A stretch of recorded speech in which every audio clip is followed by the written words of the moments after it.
నమస్తే, welcome to our channel. నేను మీ పద్మావతి. ఈరోజు మనతో పాటు కోయిదార శ్రీనివాసరాజు గారు ఉన్నారు. నమస్కారం గురుగారు. ఓం నమ శివాయ నమః.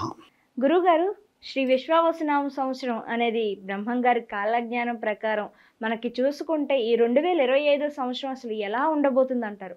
ఎందుకంటే షష్టగ్రహ కూటమి మనకి తర్వాత రోజు ఉగాది, ముందు రోజే మనకి భూకంపం రావడం జరిగింది. దాని తర్వాత ఉగాది తర్వాత రోజు నుంచి కూడా కొంచెం అక్కడక్కడ అనేది మనకి భూకంపాలు అనేవి వస్తున్నాయని చెప్తున్నారు. ఇంకా మన ఇండియాలో అయితే రాలేదు, మనకి దేవుడి దయ వల్ల. కానీ అక్కడక్కడ మన చుట్టుపక్కల ప్రాంతాల్లో అయితే మనం వింటూనే ఉన్నాం భూకంపాలు ఎక్కువ అవుతున్నాయి అని అనేసి.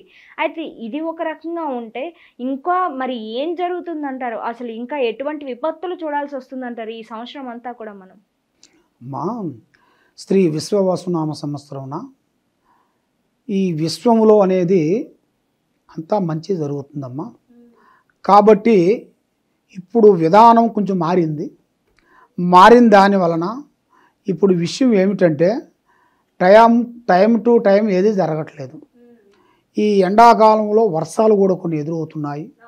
దానివల్ల ఈ టయాలలో కూడా కొన్ని వర్షాలు రావటం, కొన్ని పిడుగులు పడటం అలాంటివి జరుగుతున్నాయి. అవును, ఇప్పుడు మనం చూసాం వార్తల్లో కూడా ఆంధ్రాలోని వర్షాలు పడే అవకాశం ఉంది. పిడుగులతో కూడిన వర్షాలు చెట్ల కింద నిలవద్దు అని అంటున్నారు. అంటే ఎండాకాలంలోని వర్షాలు అంటే ఇది భయభ్రాంతులకు గురి చేస్తుంది ఈ విషయం అనేది. వాస్తవం. కాబట్టి ఈ సంవత్సరంలో మంచి ఎంత జరిగిద్దో చెడు అంత కూడా కనబడుతుందమ్మా. ఎందువల్ల అంటే ఇప్పుడు కొంత సముద్రంలో అనేది ఎక్కువగా కనబడుతుంటుంది. సముద్రములో కొన్ని పడవలు కానీ కొంత ప్రళయం అనేది కొంత సముద్రంలోనే స్టార్ట్ అవుతుంది. అక్కడ స్టార్ట్ అయిన ప్రళయం అనేది అది మనకి కొంత భూకంపాల రూపంలో అనేది వస్తుంటుంది. మనకి ఆల్రెడీ ఇంతకుముందు ఈ పక్క మనకు జరిగింది కదా, గుజరాత్ సైడు ఆ పక్క జరిగింది కదా. తర్వాత మళ్ళీ ఒకసారి మనకి హైదరాబాదులో కూడా సంఘటన కొంచెం కనబడింది కదా. కొన్ని ఏరియాలలో కొన్ని ఏరియాలలో కొంత భూమి కదలటం కానీ వణకటం కానీ అలాగ మనకి హైదరాబాదులో కూడా కొంత కనబడింది. కాబట్టి ఈ హైదరాబాదులో కూడా అలాంటి ప్రళయమే రాబోతుంది. అంటే అది ఇప్పుడు లేదులే అమ్మా, కొంచెం టైం పడుతుంది. కాబట్టి ముఖ్యంగా విదేశాలలో అనేది ఆల్రెడీ వచ్చేసింది.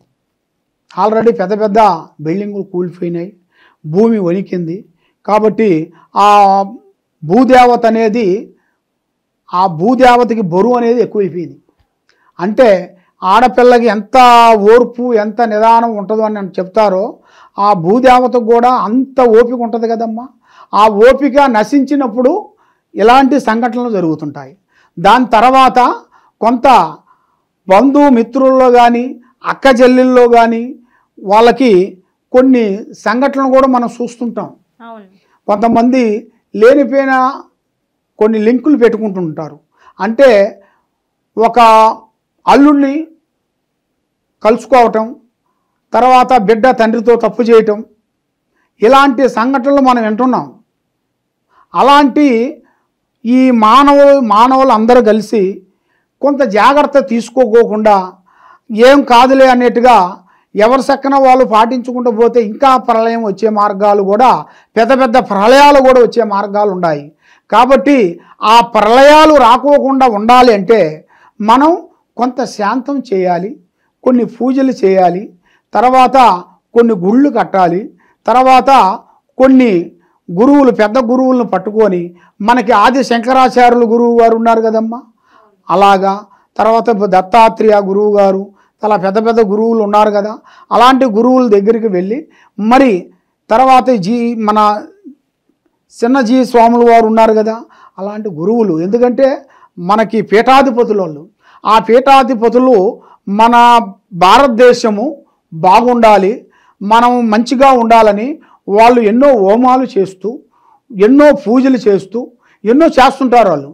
ఎందుకంటే వాళ్ళకి ఆల్రెడీ అర్థమైపోతుంటుంది ఫలానా టైంలో ఫలాంది రాబోతుంది, ఫలాన్ని వస్తుందని వాళ్ళు ముందే గ్రహించి చేస్తుంటారు. అలాంటి వచ్చినప్పుడు మనం కూడా కొంత చర్య తీసుకొని మనం కూడా ఆ గురువులు చెప్పిన మాట విని అదే విధంగా మనం పాటిస్తేనే ఈ మళ్ళా ప్రపంచం మొత్తానికి నాశనం కాకోకుండా ఉంటుంది. లేకపోతే ఇప్పుడు వాయు వరుస లేకోకుండా అయిపోయిందమ్మా. వాయు వరుస లేకోకుండా అయిపోయింది. కుటుంబంలోనే అసలు ఏ వరుస ఎలా పిలవాలనేది కూడా అర్థం కాని పరిస్థితిలో ఉన్నారు.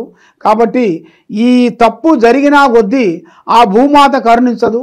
దానివల్ల ప్రళయం జరిగే మార్గాలు కూడా కొన్ని ఉన్నాయి. ప్రస్తుతాని వరకు కొన్ని విదేశాలలోనే జరుగుతున్నాయి. 10% వరకు అక్కడే ఉంది. మన ఇండియాలో వరకు ఒక 5% వరకు కనపడుతుంది. కాబట్టి మనం కొంత జాగ్రత్తలు కొన్ని తీసుకునేట్టుగైతే చాలా వరకు బాగుంటుందమ్మా. అయితే గురువు గారు మీరు అన్నట్టు వాస్తవమే, కానీ ఈ గన్ కల్చర్ కూడా కాస్త మన ఇండియాలో అనేది ఇంతవరకు లేదు. అక్కడక్కడ మనం వింటూ ఉండొచ్చు, కాశ్మీర్ కావచ్చు, లేకుంటే బీహార్ కావచ్చు. బట్ ఇదే ప్రవర్తన అనేది చూస్తే మరో అమెరికా అవుతుందేమో మన ఇండియా కూడా ఈ గన్ కల్చర్ విషయాల్లో, ఒకరినొకరు కాల్చుకునే విషయంలో అనే భయం కూడా ఏర్పడుతుంది. మరి బ్రహ్మంగారి కాలజ్ఞానం ప్రకారం చూస్తే గనక మరి ఇలాంటి విభక్తులు ఇంకా ఎన్ని వచ్చే అవకాశం ఉందంటారు అసలు? వాస్తవమ్మా, ఇది ప్రస్తుతానికి ఇలా ఉంది కాబట్టి ఇక గతంలో కూడా జరగాల్సినవి కూడా అలాంటి సంఘటనలు కొన్ని ఎదురవుతాయి, అలాంటి ప్రమాదాలు ఎదురవుతాయి. కాబట్టి మనం బయటికి పోవాలంటేనే భయం వస్తుందమ్మా. ఎందువల్లంటే ఎవరు మంచివాడా ఎవరు చెడ్డవారు అనేది మనకు తెలియదు కదా. కాబట్టి దానివల్ల చిన్న మాట పోయి పెద్ద మాట అవుతుంది. దానివల్ల పెద్ద ప్రళయాలు అవుతాయి. దానివల్ల చాలా సికాకులు అవుతాయి. కాబట్టి ఏది చేయాలన్నా ఏ పని చేయాలన్నా కూడా కొన్ని జాగ్రత్తలు కొన్ని తీసుకొని మనం వెళ్ళాలి. ఎప్పుడు పడితే అప్పుడు, ఎక్కడ పడితే ఎక్కడ, ఎవరో రమ్మంటే వారి దగ్గర పోవటం, ఏది చెప్తే ఎవరో ఏదో చెప్పారని అది చేయటం అలాంటివి చేయొద్దండి. ఏది చేయాలన్నా కూడా కొన్ని జాగ్రత్తలు తీసుకోవాలి. పెద్దవాళ్ళని గౌరవించాలి, అమ్మానాన్నని గౌరవించాలి, వృద్ధుల్ని ప్రేమించాలి. కాబట్టి ఎక్కువ శాతము మనం చేయాల్సింది కొన్ని ధర్మధాన్యములు కొన్ని చేయాలి. తర్వాత ముసలి వాళ్ళకి, వృద్ధులకి సహకారం చేయాలి. ఎందువల్ల అంటే వాళ్ళకి ఏ ఆధారం ఉండదు కాబట్టి సొంత కొడుకే తల్లిదండ్రుల్ని వదిలిపెట్టి అనాథ ఆశ్రమంలో ఉంచే అంత పరిస్థితి వచ్చేసింది. కాబట్టి వాళ్ళు సంపాదించిందో కావాల్సి వచ్చింది. కాబట్టి వాళ్ళకి సేవ చేయకోకుండా ఆ విధంగా జరుగుతున్నాయి. కాబట్టి ఏది చేయాలన్నా కూడా కొన్ని జాగ్రత్తలు తీసుకునేట్టుగైతే చాలా వరకు బాగుంటుందమ్మా. అయితే గురుగారు చివరిగా నాదొక ప్రశ్న. అయితే ఈ కలియుగ అంతం అనేది ఇంకా మొదలైపోయింది. అయితే ఈ 2030తోనే ఇంకా కలియుగం అంతమైపోతుంది, తర్వాత సత్యయుగం మొదలవుతుంది అని అంటున్నారు. ఇది వాస్తవమే అంటారా? మన ఇలా చూసుకుంటే మనకి ఇంకొక 6 సంవత్సరాల వ్యవధి మాత్రమే ఉంది, ఈ 2025 నుంచి 2030 వరకు చూసుకుంటే. మరి దీని తర్వాత ఇంకా కలియుగం అనేదే ఉండదు, కంప్లీట్ అయిపోయింది అని అంటున్నారు. మరి ఇది వాస్తవమే అంటారా అండి? అమ్మా, మీరు చెప్పింది మాట కరెక్టే. కాబట్టి దానికి అనేది ఒకటి ఉంటుందమ్మా.